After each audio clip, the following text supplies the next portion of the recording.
ஒரு காலத்துல நகரத்துக்கு போனா வாழ்க்கை மாறிடும் அப்படின்ற ஒரு நம்பிக்கை இருந்தது. அதனாலதான் பல கோடி மக்கள் நகரத்துக்குள்ள வந்தாங்க.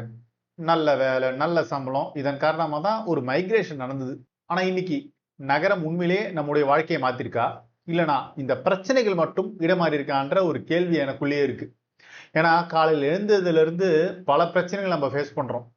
Traffic, EMI, loan, work stress, வீடு வாங்க முடியாத சூழல், அப்படியே வாடகை வீட்டுல இருந்தாலும் பாதி சம்பளம் அதே போயிடுது. இங்கதான் ஒரு கேள்வி இருக்கு. இந்திய நகரங்கள் வாழ தகுந்த இடமா இருக்கா அப்படின்றது தான். அதை பத்தி தான் இந்த வீடியோல பார்க்க போறோம்.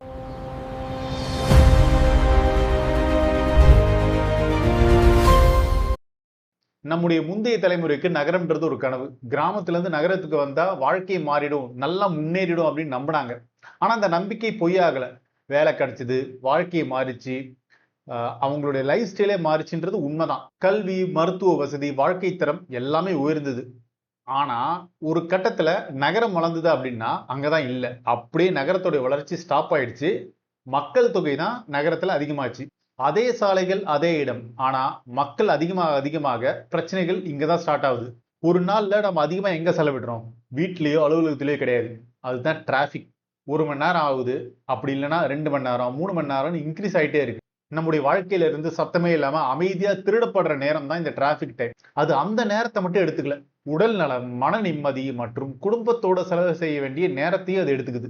இப்ப நம்ம சிட்டில வேலை செய்யறோம், ஆனா அந்த சிட்டி சென்டர்ல வீடு வாங்கணும் அப்படின்றது பெரிய கனவு. இப்ப வீடு வாங்குறதே கனவு, சிட்டி சென்டர்னா ரொம்ப ரொம்ப கஷ்டம். அதனாலதான் அவுட் ஆஃப் சிட்டி, சென்னைக்கு மிக அருகில் விழுப்புரம், இல்ல சாரி, சென்னைக்கு மிக அருகில் செங்கல்பட்டுல ஒரு வீடு வாங்குறோம். அது சுத்தி அங்க இருந்து ஆபீஸ்க்கு சிட்டிக்குள்ள தான் போறோம். உதாரணத்துக்கு ஒருத்தருக்கு வீடு கிளம்பாக்கம்னா அவருடைய ஆபீஸ் கோடம்பாக்கத்துல இருக்கும். பயண நேரமே பாதி போயிடும். வீட்லயும் நேரம் செலவிட முடியாது. மொத்தத்துல வாழ்க்கை மெதுவா வேலைக்கும் பயணத்துக்கு நடுவுல சிக்கி தவிக்கும். இப்போ ஒரே நகரத்துல கோடை காலம் வந்தா தண்ணீர் பிரச்சனை, மழைக்காலம் வந்தா வெள்ள பிரச்சனை. இது எப்படி சாத்தியமாச்சுன்னா பதில் ரொம்ப சிம்பிள். நம்ம இயற்கைக்கு இருந்த இடத்த அப்படியே கட்டிடங்களா நிரப்பிட்டோம். கான்கிரீட் காடுகளா நகரங்கள் மாறிடுச்சு. ஏரிகள், குளங்கள், சதுப்பு நிலங்கள்லாம் காலி ஆயிடுச்சு. மழைநீர் போகிற பாதைகள் மறைஞ்சது. மழை வந்தா தண்ணீர் போறதுக்கு இடம் இல்ல. வெயில் வந்தா அந்த தண்ணீரை சேமிக்கவே முடியல. பல பேர் வளர்ச்சி அப்படின்றது உயரமான கட்டிடங்கள், எக்ஸ்பிரஸ்வே, ஹைவே, பயங்கரமான ஒரு மெட்ரோ, அந்த மாதிரி எங்க பார்த்தாலுமே கான்கிரீட் காடுகள், எஃப்எஸ்ஐ இன்க்ரீஸ் பண்ணும், ஃபுல்லாவே அபார்ட்மெண்ட்ஸா இருக்கணும், அந்த மாதிரியா நினைக்கிறாங்க. ஆனா உண்மையிலேயே ஒரு நகரத்துடைய வளர்ச்சி அப்படின்றது அது கட்டிடங்களால கணிக்க முடியாது. அந்த நகரத்துல ஒரு சாதாரணமான மனுஷன் தன்னுடைய சேலரியை பொறுத்து அவன் கரெக்டான வாழ்க்கையை வாழ முடியுதாங்க? சுத்தமான காத்தை சுவாசிக்கிறானா? கரெக்டா அந்த இன்ஃபிளேஷனை எப்படி மெயின்டைன் பண்றாங்க? ஒரு சாதாரணமான ஒரு குடும்பம் எப்படி அதை மேனேஜ் பண்றாங்க அப்படின்றதுலாம் இருக்கு.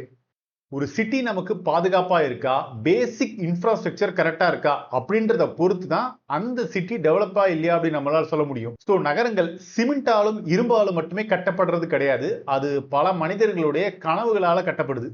ஒரு நகரம் வெற்றிகரமானது அப்படின்னு சொல்றதுக்கு பெரிய பெரிய கட்டிடங்களோ, பெரிய பெரிய ஹைவேவோ, இல்ல வானுயர அந்த எஃப்எஸ்ஐ இன்க்ரீஸ் பண்ற கட்டிடங்களோ தேவையில்லை.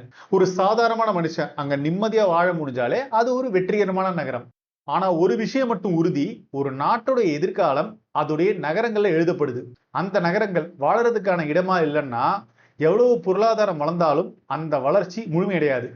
உடனே நீங்க கேட்கலாம், நீ ஏன் சிட்டில இருக்க, போய் கிராமத்துல போய் செட்டில் ஆக வேண்டியதானே அப்படின்னு.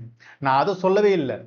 போய் எல்லாமே சிட்டில இருந்து டீபாப்புலேட் ஆகி அந்தந்த ஊருக்கு போங்க அப்படின்லாம் நான் சொல்லவே இல்லை. அது வந்து முட்டாள்தனமான ஒரு கருத்தா இருக்கும். ஆக்சுவலா யார் யார் எங்கெங்க விரும்புறாங்களோ அவங்களுக்கு ஏத்த மாதிரி, வாழ்வாதாரத்துக்கு ஏத்த மாதிரி போகலாம். அதுல எந்த ஒரு மாற்று கருத்துமே கிடையாது. ஆனா நான் என்ன சொல்றேன்னா, நகரங்களே கூடாது, நகரங்கள் டெவலப்மெண்ட்லாம் இருக்கவே கூடாது அப்படின்லாம் சொல்ல வரல. எல்லாமே தேவைப்படுது. ஆனா அந்த நகரத்துடைய வளர்ச்சின்றது எதன் அடிப்படையில தான் இப்ப கேள்வியா இருக்கு. அது சென்னையோ, பெங்களூரோ, ஹைதராபாத்தோ, மும்பையோ, புனேவோ, கொல்கட்டாவோ, எந்த நகரமா இருந்தாலும் சரி. ஏன்னா சுதந்திரம் வாங்கி இத்தனை வருஷம் ஆகியும் கூட நகரங்கள் வளர்ந்துட்டு தான் இருக்கு. குட்டி குட்டி நகரங்கள் எத்தனையோ வளருது இந்தியாவுல. ஆனா அது வந்து எல்லாமே வாழத் தகுந்த இடமா மாறுதான்றதான் கேள்வியே. இதுல இன்னொரு விஷயத்த நான் சொல்லி ஆகணும். நகரமயமாக்கல் அப்படின்றது இந்தியால நிறைய நடந்துட்டு இருக்கு. சின்ன சின்ன நகரங்கள் இப்போ மாநகரமா மாறிடுச்சு. உதாரணத்துக்கு ஒரு 20-30 வருஷத்துக்கு முன்னாடி இந்த திருச்சி, மதுரை, கோவை, இந்த மாதிரியான நகரங்கள்லாம் இருந்ததுல, அது நமக்கு டவுன் ஃபீல் தான் வரும். அப்புறமா அது நகரமா மாறிடுச்சு, இப்ப மாநகரமா மாறிடுச்சு. இப்போ தமிழ்நாடு ஒரு மிகப்பெரிய உதாரணம் நகரமயமாக்கல்ல. ஏன்னா தமிழ்நாட்டை பொறுத்த வரைக்கும் சென்னை மட்டும் இல்லாம பல நகரங்கள் ஈக்குவலா வளருது, இன்வெஸ்ட்மெண்ட்லாம் பயங்கரமா நடக்குது. அதெல்லாம் ஒரு மெட்ரோ சிட்டி ரேஞ்சுக்கு ஆயிடுச்சு. அதுக்கு ஒரு உதாரணம் தான் ஹுசூர், கோவை அண்ட் மதுரையிலலாம் மெட்ரோ வரதுக்கான பிளான்லாம் பண்ணாங்க. அண்ட் ஒரு 10 வருடங்களுக்கு முன்னாடி டவுன் சொல்லப்பட்ட இடம் இப்போ நகரமா மாறிடுச்சு. அதுக்கு மிகச்சிறந்த உதாரணம் தஞ்சாவூர் நான் சொல்லுவேன். அது வந்து ஒரு சிட்டி மாதிரி தான் இருக்கு. நான் சொன்னது ஒரு சின்ன எக்ஸாம்பிள். அந்த மாதிரி இந்தியால, தமிழ்நாட்டுல பல டவுன் இப்போ சிட்டி ரேஞ்சுக்கு வந்துருச்சு. அதனால ஒரு ஸ்மால் டவுனா இருந்த ஊருக்கும் நகரத்துக்கும் மாநகரத்துக்கும் பெரிய அளவுக்கு வித்தியாசமே இல்லைன்னு தோணுது. சென்னை, மதுரை, திருச்சி, கோவை, ஒசூர் எல்லாமே எனக்கு ஒரே இடம் மாதிரி தான் தோணுது. அதாவது இந்த மாதிரி இடங்கள்ல எல்லாமே ஆன்லைன் ஷாப்பிங் வந்துருச்சு, குளோபல் கேப்பபிலிட்டி சென்டர் வந்துருச்சு. நீங்க ஆன்லைன்ல எல்லாத்தையுமே ஆர்டர் பண்ணிக்கலாம், எல்லாமே கிடைக்குது இல்ல. சோ நம்ம நகரங்களை வளர்க்குறோம். ஆனா அந்த நகரங்கள்ல வாழற மனிதர்களுடைய வாழ்க்கையை வளர்க்குறோமா? இந்த கேள்விக்கான பதிலை தேட வேண்டிய நேரம் இதுதான். நீங்க என்ன நகரம், அந்த நகரத்துல இருக்கிற பிரச்சனை என்ன அப்படின்னு கமெண்ட்ஸ்ல சொல்லுங்க, நம்ம தொடர்ந்து பேசுவோம்.